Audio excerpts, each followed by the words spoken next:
Caught in between suspense and a ghost movie, Things Heard and Seen has left critics dissatisfied, especially the ending.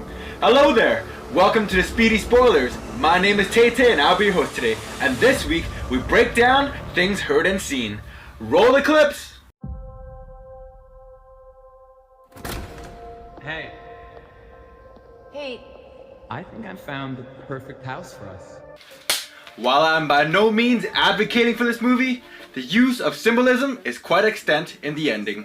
And if you haven't seen the movie yet, or gave up halfway, strap yourself in, because I'm about to blow through this garbage in about 30 seconds and save you from wasting 2 hours of your life. Can't believe this movie was 2 hours, but let's script through it in 30 seconds. George and his wife Catherine and daughter move into a small town when he's offered a job as an art professor, which he was offered because he took credit for his cousin's artwork and forged a recommendation letter. To make things worse, his wife Catherine resents him for it, especially after she finds out that the house has had a history of wives being murdered. Guess where this one is going? The dean of the department and George's colleague quickly become Catherine's closest friends, as Catherine struggles to acclimate to the new life as ghostly sightings haunt the house.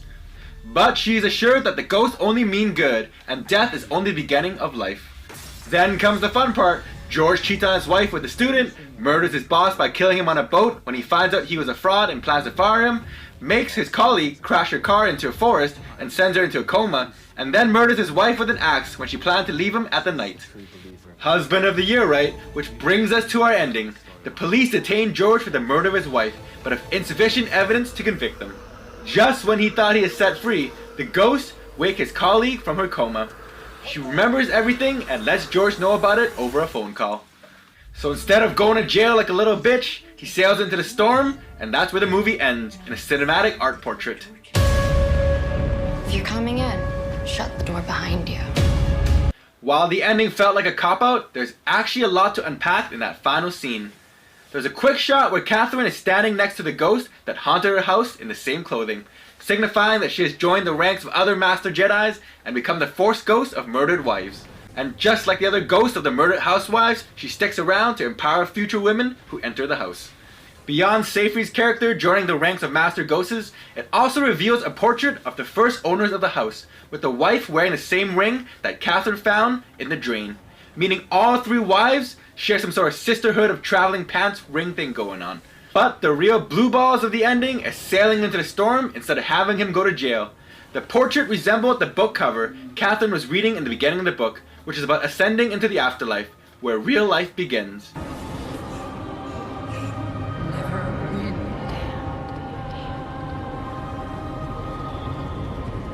This is where the symbolism was done really well. In this portrait depiction, the cross is inverted and the ocean is red, which means instead of ascending to heaven and starting a new life, he's going straight to hell. While it would have been great to see him rot in jail, this movie was more about the afterlife, and that final portrait signified a life of hell that was only about to begin for George. No Force Ghost for you, sucker. Because of you, we are joined in spirit.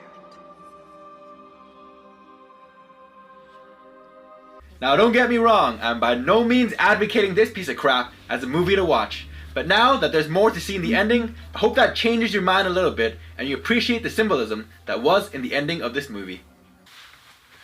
Well, there you have it. The whole movie explained in 5 minutes. But I want to know, what did you think of the movie? Leave a comment below and let me know. And until next time, keep that popcorn warm for me.